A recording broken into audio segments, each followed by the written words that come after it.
Welcome to all of you. मैं चंद्र कुमार स्वागत करता हूं आप सभी का गोल्डन क्लासेस के यूट्यूब चैनल पर।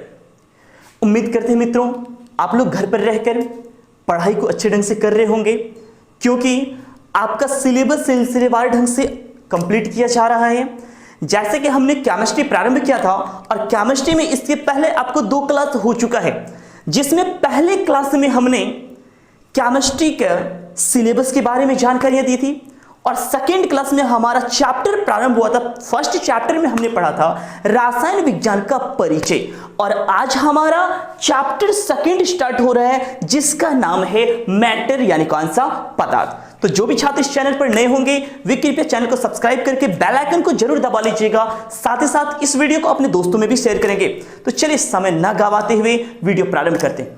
सबसे पहले ये देखो कि पदार्थ किसे कहा जाता है, पहले हमको ये बात जानना है, क्योंकि चैप्टर हमारा है मैटर यानी पदार्थ। एक ही यहां पे समझने का कोशिश करते हैं, बिल्कुल बेसिक से ले रहे हैं, कोई भी घबराना नहीं कि हाँ सर यानी कि कहीं आगे से बढ़ेंगे।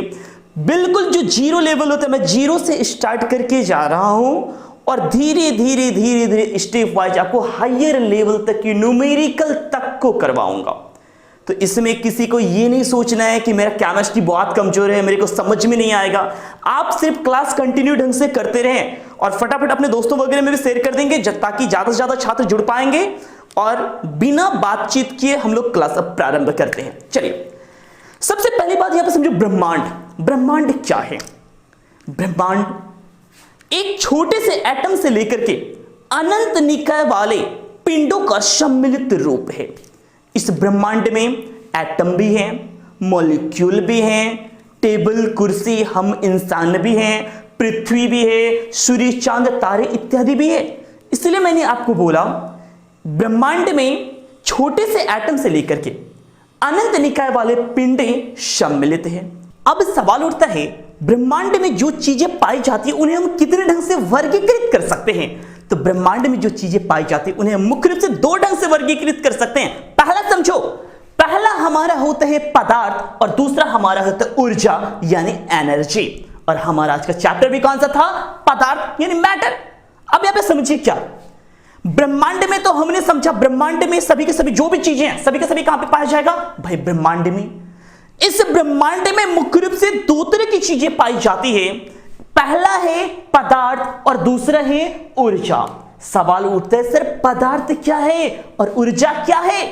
तो पहले समझो, दुनिया की वे सारी चीजें जो स्थान घेरे, रुकावट डाले, जिनमें द्रव्यमान होता है, पदार्थ कहलाता है। यह हमने बचपन से ही पढ़ा हुआ है। फिर से समझिए, दुनिया की वे सारी चीजें जो स्थान घेरे, रुकावट डाले तथा जिनमें द्रव्यमान हो वो पदार्थ कहलाता है, और जिनमें ये गुण मौजूद नहीं रहेगा वो क्या होगा, ऊर्जा यानी एनर्जी। फॉर एग्जांपल सौर ऊर्जा, विद्युत ऊर्जा, प्रकाश ऊर्जा, ध्वनि ऊर्जा इत्यादि। क्या इस ब्रह्मांड में प्रकाश भी है ना भाई, तो ये कौन सी चीज है, ऊर्जा है। साउंड है ना, ये क्या है, ऊर्जा है। लेकिन लकड़ी, टेबल, कुर्सी, घर, हम इंसान, तो ये सभी का सभी क्या होगा, स्थान घेरता है, रुकावट डालता है, इनमें द्रव्यमान होते हैं, तो ये सभी के सभी क्या कहलाएंगे, पदार्थ। कंप्लीट हो जाते हैं। अभी तक हमने सिर्फ थोड़ी सी चीजों को समझा। क्या ब्रह्मांड मुख्यतः 2 चीजों से मिलकर बना होता है, पहला है पदार्थ और दूसरा है ऊर्जा। दुनिया की भी सारी चीजें जो स्थान घेरे, रुकावट डाले, जिनमें द्रव्यमान होगा वो पदार्थ कहलाएगा, जिनमें ये नहीं होगा ये क्या कहलाएगा, ऊर्जा। फॉर एग्जांपल में हमने कौन सा देखा था भाई, प्रकाश देखा था, आगे देखा था ध्वनि ऊर्जा, विद्युत ऊर्जा इत्यादि। कंप्लीट हो जाते हैं। अब आगे बढ़िए, पदार्थ को हम बांटते हैं। दुनिया में जितने भी पदार्थ है भाई, ये पदार्थ को आप कितने ढंगों से वर्गीकृत कर सकते हो। तो याद रखना पदार्थ को 2 तरह से वर्गीकृत किया जा सकता है, एक भौतिक वर्गीकरण और दूसरा हमारा हो जाता है रासायनिक वर्गीकरण। एक बार सभी बच्चे इसका स्क्रीनशॉट अवश्य ले लीजिएगा। मैं थोड़ा सा साइड हो रहा हूं, स्क्रीनशॉट ले लीजिए और फटाफट अपने ग्रुप वगैरह में भी शेयर कर दीजिए इस वीडियो को। स्क्रीनशॉट इसलिए मैं लेने के लिए बोला क्योंकि ये वाला अगर ग्राफ आपको समझ में आ जाएगा तो ये पूरा का पूरा चैप्टर आपको समझ में आ जाएगा। यहां पे 3 चैप्टर आपको समझना है, समझो। एक तो सॉलिड लिक्विड गैस, इसके बारे में एक अलग चैप्टर हमारा बनेगा। आगे बढ़ोगे तत्व यौगिक मिश्रण, ये आपका एक अलग चैप्टर बनेगा। इसके आगे बढ़ेंगे आपको आएगा अणु परमाणु आयन, ये अलग चैप्टर मेरा बनेगा। तो सारा का सारा चैप्टर का लिंक तो यहीं से है। तो आपको किसी भी कीमत पे ये चैप्टर को बहुत ही अच्छे ढंग से पढ़ना पड़ेगा। तो चलिए आगे बढ़े। अभी मैंने बोला ब्रह्मांड मुख्य रूप से 2 चीजों से मिलकर बना, पदार्थ और ऊर्जा। आगे बढ़ते पदार्थ। अरे पदार्थ क्या है? दुनिया की भी सारी चीजें जो स्थान घेरे, रुकावट डाले, जिसमें द्रव्यमान होता है, पदार्थ कहलाता है। जैसे हम इंसान स्थान घेरते हैं, रुकावट डालते हैं, सभी कुछ इसमें गुण पाया जाता है, द्रव्यमान भी है मेरे में, तो क्या हो जाएगा? हम पदार्थ हैं। लेकिन यदि आपसे पूछा जाए हवा, क्या हवा एक पदार्थ है? यस है। हवा को आप बैलून में भरो, मैक्सिमम बच्चा बोलेगा नहीं सर हवा नहीं है पदार्थ। हवा है, समझो। हवा को बैलून में भरते हैं तो वो गुब्बारा फूलता है, स्थान घेरा ना।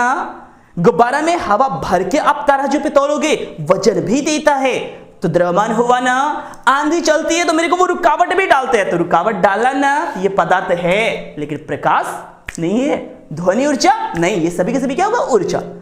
अब जितने भी पदार्थ हैं इसे कितने ढंग से वर्गीकृत किया जा सकता है? तो याद रखना 2 तरह से वर्गीकृत किया जा सकता है। एक हमारा होगा भौतिक वर्गीकरण और दूसरा होगा रासायनिक वर्गीकरण। यानी इसी को इंग्लिश में हम कह सकते हैं फिजिकल क्लासिफिकेशन और दूसरा केमिकल क्लासिफिकेशन। इंग्लिश वाले बच्चे भी ध्यान दोगे सभी। अब एक बात समझो, यहां पे इसको दूसरे ढंग से कैसे हम समझें। हमने तो यहां पे देखा पदार्थ का 2 ढंग से वर्गीकरण कर दिया, भौतिक वर्गीकरण, रासायनिक वर्गीकरण। इसको दूसरे ढंग से ऐसे भी लिखा रहेगा, अवस्था के आधार पे। किस पे भाई? अवस्था के आधार पे वर्गीकरण। और यहां पे हमारा होगा कौन सा? बनावट के आधार पे वर्गीकरण। यानी भौतिक वर्गीकरण किसके आधार पे है? अवस्था के आधार पे। और रासायनिक वर्गीकरण किसके आधार पे है? बनावट के आधार पे। अब समझिए गर्मी काफी है, लेकिन फिर भी आप लोगों का लाइव क्लास चल रहा है। जो भी होंगे सभी फटाफट अपना ग्रुप वगैरह में शेयर कर दीजिए और इस चैप्टर को बहुत अच्छे ढंग से समझने का कोशिश कीजिए। अभी मैंने देखा भौतिक वर्गीकरण का दूसरा नाम हमने कौन सा दिया? अवस्था के आधार पे। रासायनिक वर्गीकरण किसके आधार पे है? बनावट के आधार पे। समझो, हम बार बार बोलते हैं ना ये कि ठोस अवस्था, द्रव अवस्था, गैस अवस्था, तो ये किसके आधार पे? अवस्था के आधार पे। ये कौन सा वर्गीकरण था? भौतिक वर्गीकरण। यानी पदार्थ को अवस्था के आधार पर मुख्यतः कितने भागों में बांटा जाता है? तो आंसर आप लोगों का आना चाहिए कितने भागों में? 3 भागों में। पहला ठोस, मुख्य रूप से 3 भाग, कुल 5 भाग। पहला ठोस, दूसरा द्रव, तीसरा गैस। कंप्लीट हो जाता है। चौथी अवस्था का नाम, पदार्थ की चौथी अवस्था का नाम है प्लाज्मा और 5वीं अवस्था का नाम है बोस-आइंस्टाइन कंडेंसेट। चलिए अब आगे बढ़ते हैं बनावट के आधार पे या रासायनिक वर्गीकरण। अब एक बात समझो ना पहले, मान लीजिए हमारे पास में एक गिलास है भैया, इस गिलास में पानी है, तो पानी अवस्था के आधार पे किस अवस्था में है? द्रव अवस्था में है।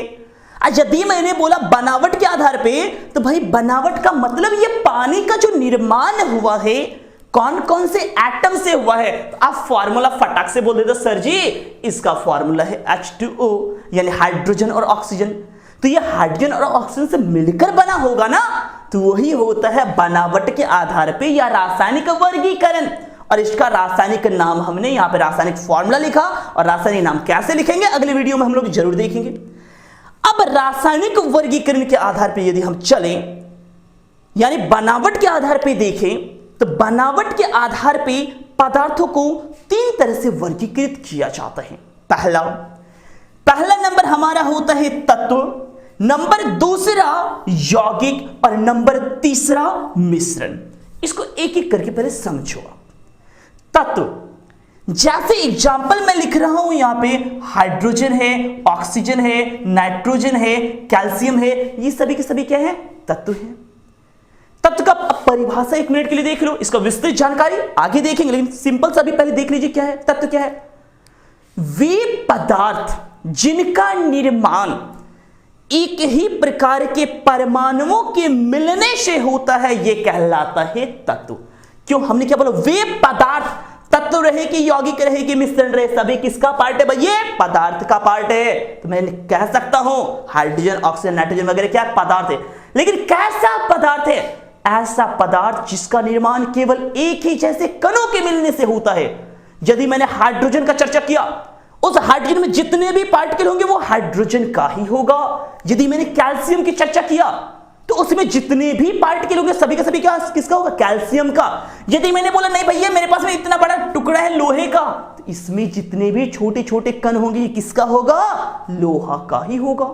आगे बढ़ते हैं यौगिक। जब दो या दो से अधिक तत्व आपस में एक निश्चित अनुपात में मिलता है, निश्चित अनुपात में मिलेगा तो ये किसका निर्माण करेगा? यौगिक का। जैसे यहां पे हाइड्रोजन था ना भाई, ऑक्सीजन था, नाइट्रोजन था, कैल्शियम था, सभी अलग अलग है ना, तो अलग अलग ये तत्व हैं। लेकिन जब हाइड्रोजन और ऑक्सीजन मिलेगा तो आप बोलते सर बनता है जल। जल एक यौगिक है, आप रटते हो रीजन। अरे भैया जल में जल का फॉर्मूला H2O है, कभी क्या आपने जल का फॉर्मूला H3O या HO2 बोला? नहीं, क्योंकि यह निश्चित है कि जल का फॉर्मूला H2O है। अर्थात जल में याद रखना, अगर मैं बोलूं H2O, इसका मतलब हाइड्रोजन का अनुपात कितना है? 2, ऑक्सीजन का अनुपात कितना है? 1। जब कभी भी जल का निर्माण होगा इसमें हाइड्रोजन तथा ऑक्सीजन का अनुपात कितना होगा? 2:1। कंप्लीट हो जाता है। चलिए आगे बढ़ते हैं। ये तो था किसका? यौगिक का। यौगिक में जो भी दो या दो से अधिक तत्वों के मिलने से बनेगा, लेकिन यहां पे रेशियो फिक्स होगा, यानी अनुपात निश्चित होगा। अगर अनुपात निश्चित ना हो तो यही कहलाता है मिश्रण। जैसे एग्जांपल तू देख ले, हवा।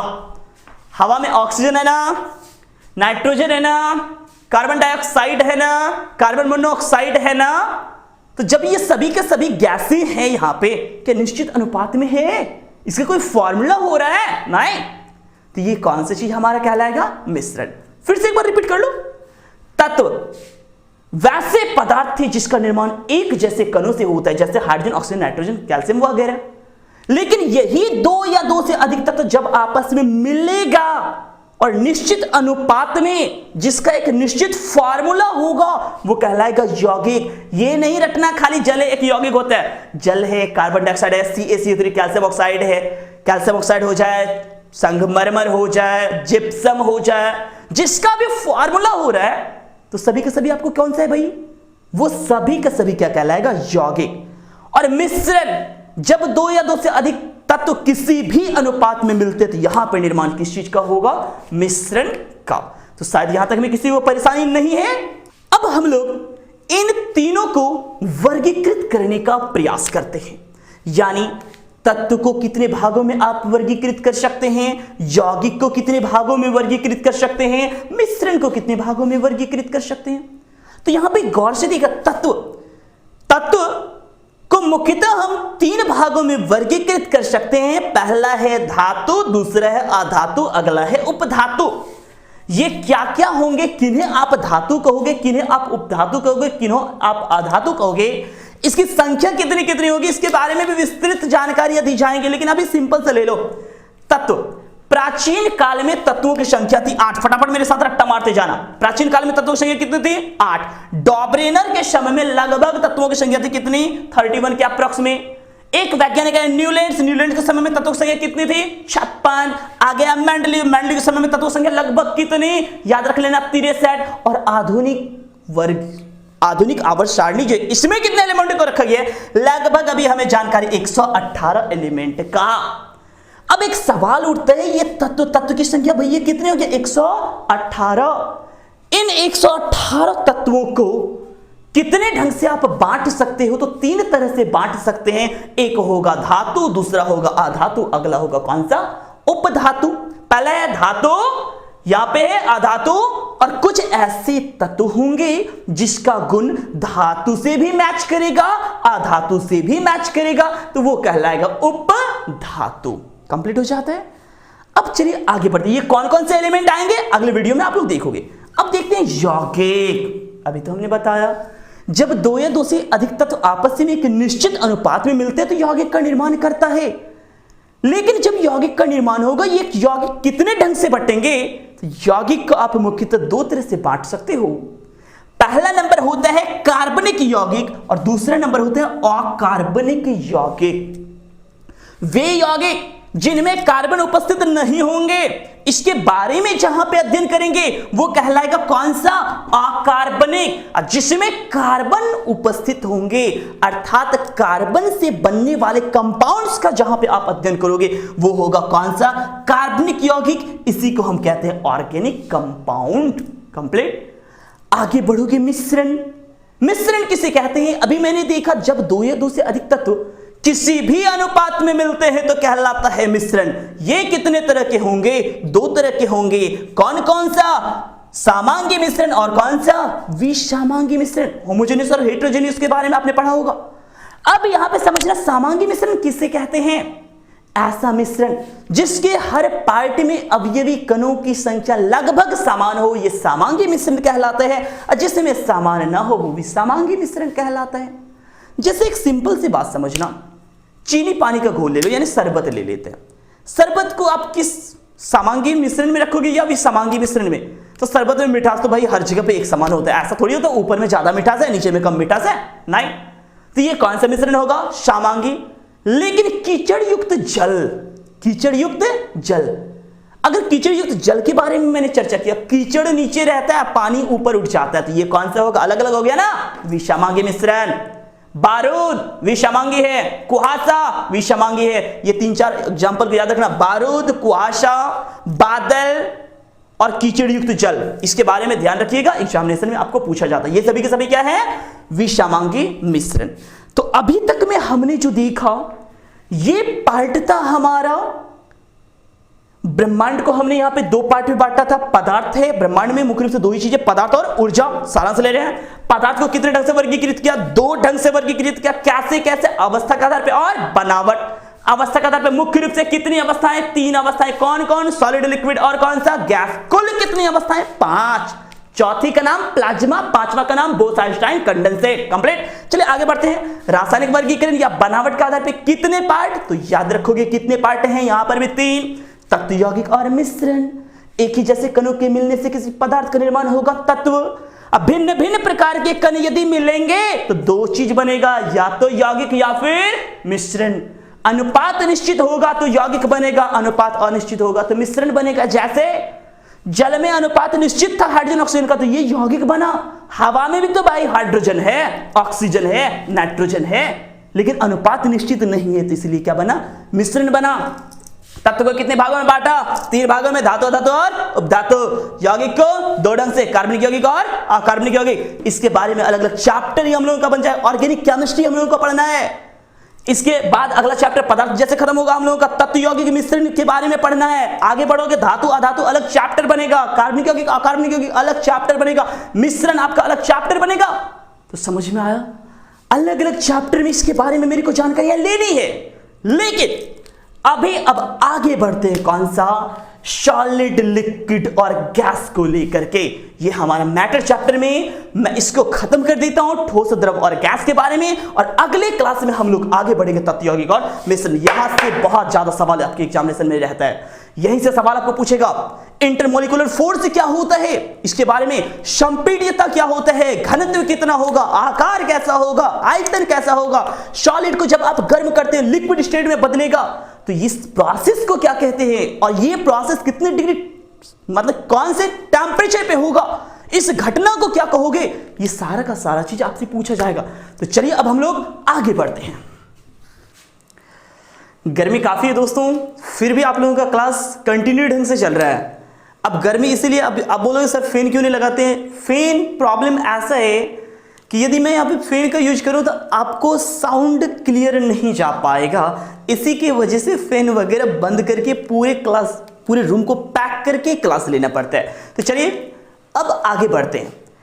अभी हमने देखा पदार्थ को जब आपने भौतिक अवस्था के आधार पे बांटा था तो 3 तरह से मुख्य रूप से बांटा आपने, सॉलिड, लिक्विड एंड गैस।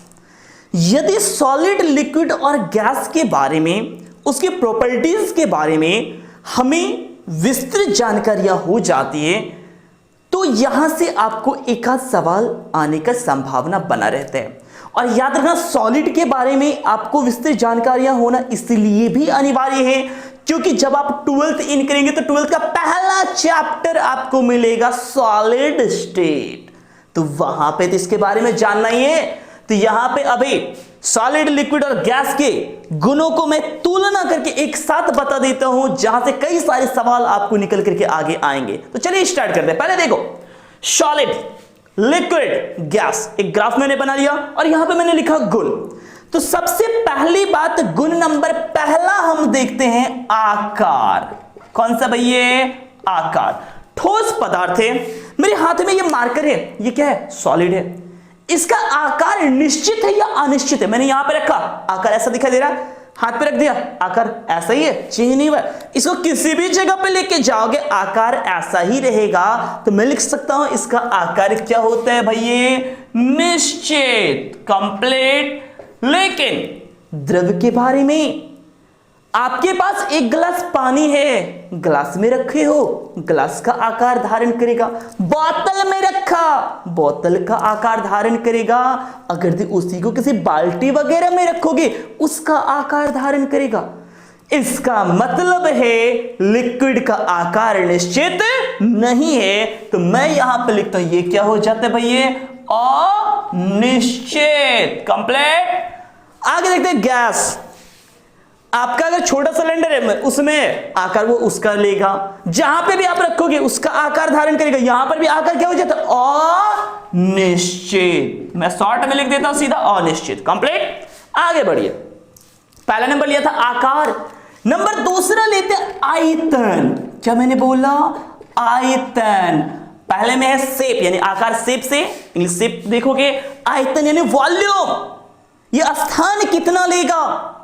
तो पहले देखो सॉलिड। भैया अभी मार्कर का मैंने एग्जांपल लिया था ना, इसको यहां पे जितना जगह लेगा, लंबाई चौड़ाई ऊंचाई जितनी होगी, इसको कहीं यहां पे रखोगे, लंबाई चौड़ाई ऊंचाई उतनी है। आयतन का मतलब क्या? लंबाई गुना चौड़ाई गुना ऊंचाई। अगर इसी सॉलिड को आप कहीं पर भी लेके जाओगे, लंबाई चौड़ाई ऊंचाई सेम होगा, तो आयतन क्या होगा? निश्चित। आयतन में कभी कोई बदलाव नहीं है। अगर अब आप चर्चा करो पानी, ठीक है भैया, एक गिलास पानी है, यदि आप उसे बोतल में रखते हो तो आयतन क्या परिवर्तन होता है? बहुतों के माइंड में आएगा नहीं सर, यहां पे अगर ऐसा है ना, ये एक गिलास पानी है, यहां तक पानी है, इसको हम बाल्टी में रखते हैं सर, तो बाल्टी में तो इतना सा हो जाता है, लेयर तो डाउन हो जाता है, तो आयतन हमारा चेंज करता होगा। गलत, आयतन चेंज नहीं करता है। आयतन का मतलब लंबाई गुना चौड़ाई गुना ऊंचाई। एक बात तो ये ऊपर के ज्यादा गया था ना, इधर तो आपका इधर फैल गया ना, हाँ है ना, तो लंबाई गुना चौड़ाई गुना ऊंचाई यदि आप करोगे तो सेम ही आएगा। तो आयतन हमारा क्या होगा? आयतन निश्चित, कंप्लीट। और अगर मैं गैस के बारे में चर्चा करूं, गैस को छोटा सिलेंडर में छोटा जगह लेगा, बड़े सिलेंडर में डालोगे वो उतनी जगह में फैलेगा, उसको एक जगह पे ले जाके खोल दोगे वो संपूर्ण जगह में फैल जाता है।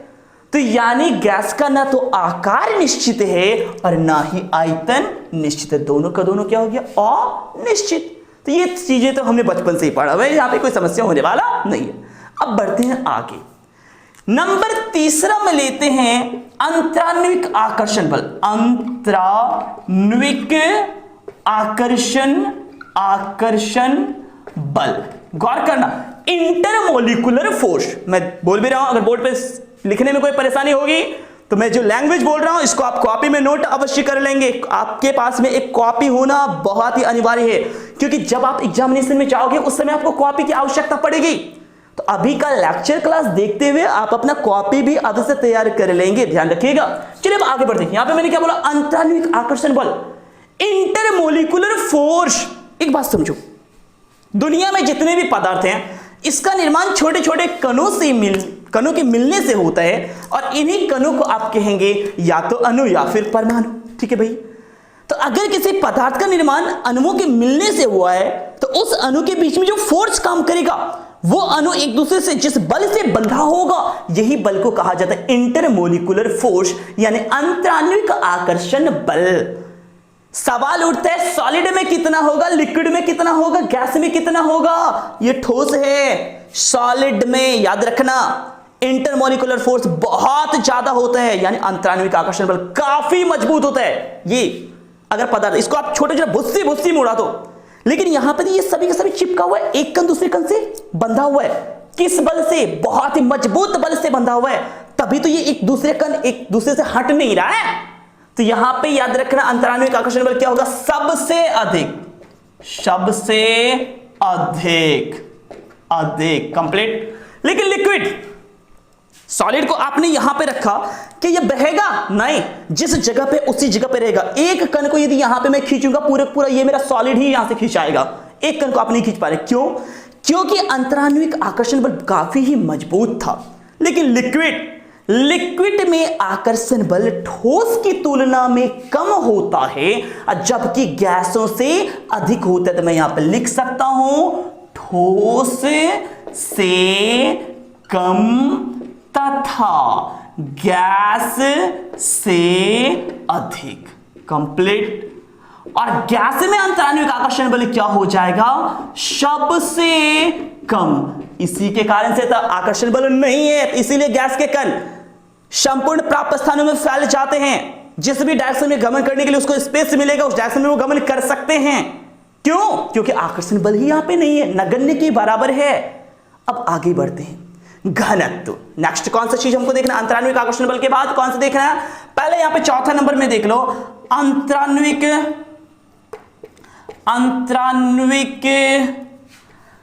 फिर से देखो, अंतराण्विक स्थान, इंटरमोलिकुलर स्पेस, यानी दो कणों के बीच में स्थान, दो कणों के बीच में दूरी। एक बात सोचो, ठोस है, ठोस का निर्माण हो या द्रव का निर्माण हो या गैस का निर्माण हो, इन सभी का निर्माण छोटे छोटे कणों से हुआ है। यदि ये छोटे छोटे कण काफी मजबूत बल से एक दूसरे से बंधे रहेंगे तो काफी चिपक जाएगा ना। जब चिपक जाएगा, काफी ज्यादा चिपक गया। क्यों? क्योंकि बल बहुत ज्यादा था। लिक्विड में यही बल कमजोर होता है तो थोड़ा सा दूर रहता है, और गैस में यह बल नगण्य होता है तो यह ज्यादा दूर रहता है। तो एक बात सोचिए, यहां पे सॉलिड में बल ज्यादा था तो काफी नजदीक हो गया, तो दो कण के बीच में स्थान है क्या? नहीं। तो यहां पे स्थान क्या हो जाएगा भैया? नगण्य। तो यहां पे मैं लिख सकता हूं सबसे कम। Yes no. आगे बढ़ते हैं। द्रव में आकर्षण बल यदि कमजोर था तो दो कण कुछ ना कुछ दूरी पे चला जाएगा। तो जब दूर जाएगा तो इसकी तुलना में स्थान क्या हो जाएगा? बढ़ जाएगा। तो मैं यहां पे लिख सकता हूं किससे अधिक? किससे? ठोस से अधिक, ठोस से अधिक। कंप्लीट। तथा गैस से कम। क्यों? अगर मैं देखूं गैस में अंतराण्विक स्थान, मेरे को यहां पे देखना अंतराण्विक स्थान, दो कणों के बीच में दूरी कितना है? अरे भैया गैस में आकर्षण बल कमजोर था, जब कमजोर रहेगा एक कण इधर जाएगा दूसरा कण इधर जाएगा तो बीच का दूरी तो बढ़ जाएगा। तो यहां पे क्या होगा? सबसे अधिक। कंप्लीट। अब बढ़ते हैं आगे। चलिए आगे, यहां पे अंतराण्विक स्थान भी कंप्लीट हो गया। नेक्स्ट नंबर में हम लोग 5वां नंबर में देखते हैं घनत्व। कंप्लीट। बिल्कुल बेसिक से मैंने स्टार्ट किया है। कोई भी बच्चा ये नहीं कह सकते कि सर हायर से स्टार्ट कर दिए। बिल्कुल जो जीरो लेवल होता है मैंने जीरो लेवल से स्टार्ट किया। अब कोई ये नहीं सोचना कि बहुत छोटी मोटी चीजें को बता रहे हैं, अभी तो आपको ये बहुत छोटा मोटा चीजें लगेगा। जैसे जैसे क्लास आपका आगे बढ़ता जाएगा, यहां पे ये अगर छोटा मोटा चीज लगेगा, इसी का सॉलिड स्टेट चैप्टर जब 12th में जाओगे तो वहां पे प्रॉब्लम क्रिएट होगा। इससे पहले सॉलिड का जितना प्रॉपर्टीज है मेरे को जानना पड़ेगा, लिक्विड के बारे में जानना पड़ेगा, गैस के बारे में भी जानना पड़ेगा। क्यों? आगे बढ़ोगे आपको पढ़ना है गैसेस लॉ, ध्यान रखने का। यहां पे जब गैसेस लॉ में हम चलेंगे तो वहां पे ये सभी चीज टर्म्स वहां पे आएंगे, सॉलिड स्टेट में ये सभी टर्म्स आएंगे। तो पहले तो अगर हमने आपको कहा है बिल्कुल बेस तो बिल्कुल जीरो, मतलब कहीं पे कोई समस्या आने का, जो भी चीज आपको आगे आने वाला रहेगा हर वो चीज मैं पहले आपको बता चुका रहूंगा। ठीक है, चलिए आगे बढ़ते हैं। फटाफट वीडियो को सभी शेयर वगैरह जरूर कर देंगे। घनत्व, एक बात सोचो, अंतराण्विक आकर्षण बल काफी ज्यादा था, दो कण एक दूसरे के काफी नजदीक आ गया। जब नजदीक आ जाएगा, मान लीजिए ये सॉलिड का आप यहां पे ये रखो, ये सॉलिड के लिए है भाई, ये लिक्विड के लिए है, इतना बड़ा बक्सा, इतना बड़ा बक्सा गैस के लिए। सॉलिड है, इसका भी निर्माण छोटे छोटे कणों से, चल भैया इसका निर्माण छोटे छोटे कणों से हो रहा है। ठीक है, इसका भी निर्माण छोटे छोटे कणों से और इसका भी निर्माण छोटे छोटे कणों से। कंप्लीट है। ये मान लीजिए कोई ठोस पदार्थ है, ये द्रव पदार्थ है, ये कोई गैसीय पदार्थ है, सभी का निर्माण छोटे छोटे कणों से हुआ।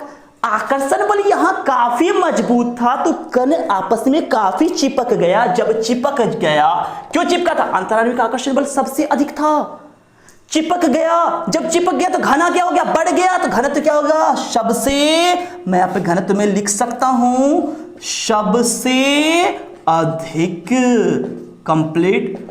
लिक्विड में आकर्षण बल थोड़ा कमजोर था। जब कमजोर रहेगा तो दो कण एक दूसरे से कुछ डिस्टेंस पे चला गया, तो थोड़ा सा जब दूर दूर है तो घनत्व इसकी तुलना में तो कम आना और इसकी तुलना में ज्यादा हुआ ना। तो मैं लिख सकता हूं ठोस से द्रव का घनत्व तो कम लेकिन गैस से अधिक। तो ऊपर देखो तो ठोस, यहां पे क्या लिखा था? ठोस से, मेरे को यहां पे ठोस से इसका घनत्व क्या हो जाए? कम।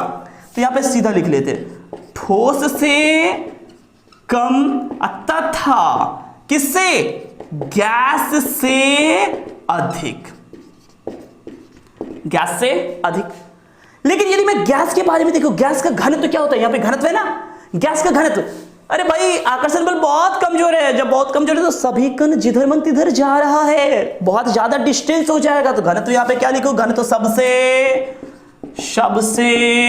कम। कंप्लीट हो जाता है। अब आगे बढ़ते हैं। घनत्व मेरा कंप्लीट हो जाता है। नेक्स्ट नंबर में लेते हैं गतिज ऊर्जा। गतिज ऊर्जा। ठोस का निर्माण छोटे छोटे कणों से हुआ, द्रव का भी निर्माण छोटे छोटे कणों से हुआ, गैस का भी निर्माण छोटे छोटे कणों से हुआ। तो यहां पे समझना है इन तीनों अवस्थाओं में से कौन सी ऐसी अवस्था है जिसकी गतिज ऊर्जा सबसे अधिकतम होती है। सवाल आपसे ही पूछा जाता है। फटाफट कमेंट करोगे तो कौन सा होगा इसका? अगर आपसे सवाल पूछा जाए ठोस, द्रव तथा गैस में से किसकी गतिज ऊर्जा सबसे अधिक होती है, तो आपका आंसर क्या आएगा? यस, गैस आएगा। 100% गैस आएगा। क्यों? ठोस, ये ठोस पदार्थ, इसको ही यहां पे रख दो। मूव कर रहा है? नहीं कर रहा है। क्यों? क्योंकि अंतराण्विक आकर्षण बल काफी मजबूत था, एक का दूसरे कण से जकड़ा हुआ था। लेकिन लिक्विड में जैसे आकर्षण बल घटा तो पानी गति करती है, पानी बहती है, आपने पढ़ा है, और गैस उड़ता है। Yes no? तो गैस में सबसे ज्यादा गति होगा ना, तो ठोस में गतिज ऊर्जा क्या होगा? सबसे अधिक की सबसे कम? ठोस में गतिज ऊर्जा यहां पे मैं लिखूंगा सबसे कम, सबसे कम। और गैस में गतिज ऊर्जा सबसे अधिक, सबसे अधिक। अब बीच में मेरा बचा कौन सा भाई? द्रव। द्रव में इसकी तुलना में क्या होगा? अधिक, और इससे क्या होगा? कम। अरे पानी बहती है तो गैस कितना नहीं ना उड़ता है, तो गैस की तुलना में कम, लेकिन ठोस से अधिक। तो मैं यहां पे लिख सकता हूं ठोस से अधिक तथा गैस से कम। कंप्लीट। फटाफट में हमने लिख दिया। लैंग्वेज में कई बार बोल दिया, यहां पे हैंडराइटिंग पे कोई ध्यान नहीं देना। अगर यहां पे समझ में नहीं आया, मैंने बार बार आपको बोला हुआ है। यहां पे कंप्लीट है। अब आगे बढ़ते हैं। गतिज ऊर्जा भी हो गया। एक और इंपॉर्टेंट पॉइंट जो आपकी एग्जामिनेशन में पूछा जाता है, संपीड्यता। संपीड्यता, कंप्रेसिबिलिटी। समझिए यहां पे क्या है ये संपीड्यता क्या है।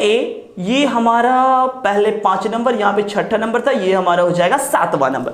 संपीड्यता एक तरह से समझना दबने की क्षमता। ठोस पदार्थ को आप दबाओगे, दबेगा, या द्रव को दबाओगे, दबेगा, या गैस को दबाओगे, दबेगा। इसके बारे में सोचना थोड़ा सा। ठोस पदार्थ में अंतराण्विक आकर्षण बल सबसे अधिक था, तो यह पहले ही बहुत ज्यादा घना था, एक कण दूसरे कण से काफी ज्यादा मजबूती से चिपका हुआ था। अब दबाओगे तो दबेगा? नहीं दबेगा। क्यों नहीं दबेगा? क्योंकि इसके बीच में सर स्थान ही नहीं है। जहां स्थान रहेगा वहां ना दबेगा। इसके बीच में स्थान कुछ था तो यहां पे दब सकता है, यहां पे स्थान बहुत ज्यादा था तो यहां पे सबसे ज्यादा दबेगा। तो हमारा आंसर क्या आएगा? इसकी संपीड्यता, ठोस की संपीड्यता सबसे कम। ऊपर में मैंने लिखा है सबसे कम, तो डॉट डॉट में दे देता हूं सबसे कम। और गैस की संपीड्यता सबसे अधिक, क्योंकि गैस को आप सबसे ज्यादा दबा सकते हो। दबने की क्षमता सबसे ज्यादा किसमें? गैस में। और अगर मैं चर्चा करूं द्रव में, द्रव में ठोस से अधिक, ऊपर में मैंने लिखा ठोस से अधिक और गैस से कम। डॉट डॉट दे दूं, समझ में आया? तो ये सारे टर्म्स आपको जानने होंगे, क्योंकि एग्जामिनेशन में कहीं से कुछ भी सवाल आपसे पूछा जा सकता है। छोटी छोटी बातें अवश्य है, लेकिन एग्जाम में अगर यही चीज आपसे नहीं बनता है तो आपके लिए बहुत बड़ी बातें हो जाती है, क्योंकि एग्जाम में आपका एक एक सवाल एक एक नंबर मायने रखता है। कंप्लीट जब बेसिक से स्टार्ट किया तो चलेंगे, बेसिक से समय लगेगा, इसमें कोई दो राय नहीं है कि समय लगेगा, हाँ समय देंगे, लेकिन केमिस्ट्री को इतना स्ट्रॉन्ग कर लेना, इतना स्ट्रॉन्ग कर लेना कि सवाल आते आते आंसर हमारे जुबान पे होना चाहिए। और उतना करने के लिए मेरे को समय देना पड़ेगा। एक एक चैप्टर को बेहतर से बेहतर ढंग से मैं समझाने का प्रयास करूंगा, एक एक सेंटेंस को कई ढंग से तोड़ मरोड़ के समझाएंगे ताकि आपका कॉन्सेप्ट क्लियर हो। आप मेरे सवाल अगर पूछना चाहोगे कमेंट बॉक्स में अवश्य सवाल लिखोगे कि सर ये मेरे को प्रॉब्लम है, मैं उसको भी दूर करूंगा। कंप्लीट उम्मीद करते हैं आप लोगों का आज का ये क्लास बेहतरीन हुआ होगा और इसका अगला क्लास हम लोग का यही चैप्टर का, ध्यान से समझना, मैटर का यानी चैप्टर दूसरा का ही अगला क्लास हम लोगों का नेक्स्ट वीडियो में दिया जाएगा, जिसमें अब हमारे सॉलिड लिक्विड गैस के बारे में जाना। अब जानेंगे सॉलिड लिक्विड गैस में चेंजिंग अगर करेंगे तो कैसे सॉलिड को लिक्विड में बदलोगे, लिक्विड को गैस में बदलोगे, यहां पे प्रोसेस क्या होगा, क्या है आसवन विधि, क्या है ऊर्ध्वपातन विधि, क्या है वर्ण लेखन विधि, इन सभी चीजों के बारे में जानना है। द्रवनांक क्या होगा, द्रवण किसे कहेंगे, द्रवनांक कितने डिग्री सेल्सियस पे होगा, किसी भी पदार्थ का क्वथनांक क्या है, क्वथन क्या है, इन सभी चीजों के बारे में विस्तृत जानकारियां अगले क्लास में लिया जाएगा। उम्मीद करते हैं आप लोगों को वीडियो काफी पसंद आया होगा। इस वीडियो को अपने दोस्तों में भी शेयर करें ताकि ज्यादा से ज्यादा छात्र इस चैनल पर आकर के जुड़ पाए, क्योंकि कोई भी चैनल आपसे ही आगे बढ़ते हैं। और अगर हम इतने अच्छे मटेरियल को आपको दे रहे हैं तो आपका भी कोशिश रहना चाहिए कि इस वीडियो को ज्यादा से ज्यादा छात्रों के बीच में शेयर करें। मिलते हैं अगले वीडियो में, अगले क्लास में चैप्टर 2 के नेक्स्ट टॉपिक को लेकर के। जय हिंद।